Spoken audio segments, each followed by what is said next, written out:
Hi, if you don't know who I am, I'm John. I'm Chief Operating Officer at McCann Central. This is slightly weird, but we thought rather than sending yet another email, it might be a better idea if I talked directly to everybody about Boost. So today I'm going to talk about what makes up our wellbeing pillar of the Boost programme.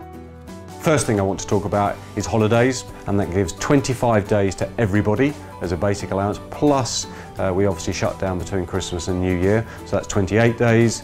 You can buy another 5 days to give you 33, and for longer serving employees that have been here for more than 5 years, there's an additional 2 days. So that brings people up to 35 days, which then plus the bank holidays of 8 days gives us 43 days holiday. And that's a really good thing, I think, for people to be able to take a real rest and a break away from work. Just wanted to touch on flexible working because I get a lot of questions about that. And so it's very important that people understand that anybody can make a request for flexible working, and we have lots of people who work slightly different days or hours, and that's fine as long as that can be accommodated within the business. But that does mean that they're working effectively a shorter week and therefore being paid less for that week. But if people need time off on an occasional basis to perhaps go to see the doctor, the dentist, the vet, whatever that kind of thing is, then that's absolutely fine as well. All we're asking is that you arrange it, hopefully either at one end of the day or the other, and that you'll obviously arrange that with your line manager so that the business can make sure that they're equipped to deal with that absence.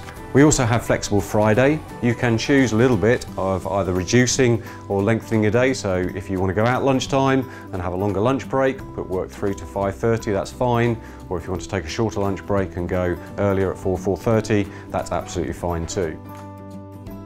Whilst people are at work, we really want to look after their mental and physical well-being. So we've got activities like things like meditation, art classes, yoga, keep fit. Plus, one of the reasons why we offer a free breakfast is so that people get a good start to the day in terms of nourishment, and that's why we also provide free fruit. So overall, we are trying to look after people. Clearly things don't always go well. People do have times of anxiety or depression or stress, and so I'd point people in the direction of the Employee Assistance Programme. The Employee Assistance Programme is an outsourced, totally confidential programme which gives people access to 6 free sessions with a professional counsellor or therapist. It's totally confidential. We don't know whether you've accessed it or not, and what goes on between you and that counsellor or therapist, as I say, is completely confidential. If you want to come and talk to us in HR, of course, we're always happy to see people, and we always want to be able to support people, but we do understand when people want to do something completely confidentially.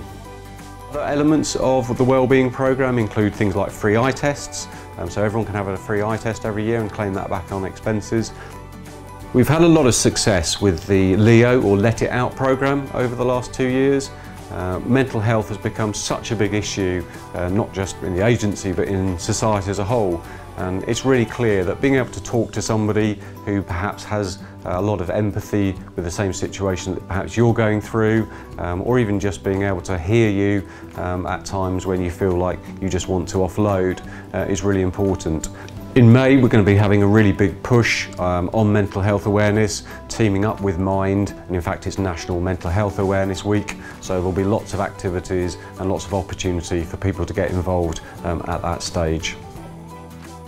A big part of feeling good at work is feeling like you're part of the team, and one of the things that we've been really focused on over the last 18 months is our journey through diversity and inclusivity. We've been holding a lot of workshops and focus groups and making sure that we put in place programs and initiatives that ensure that everybody, whatever their background, their ethnicity, their sexual orientation, their beliefs, their values, feel that they are welcome at McCann Central and that they can be themselves, that they can express their personality and that they can bring their person to work and not feel like they've got to hide that.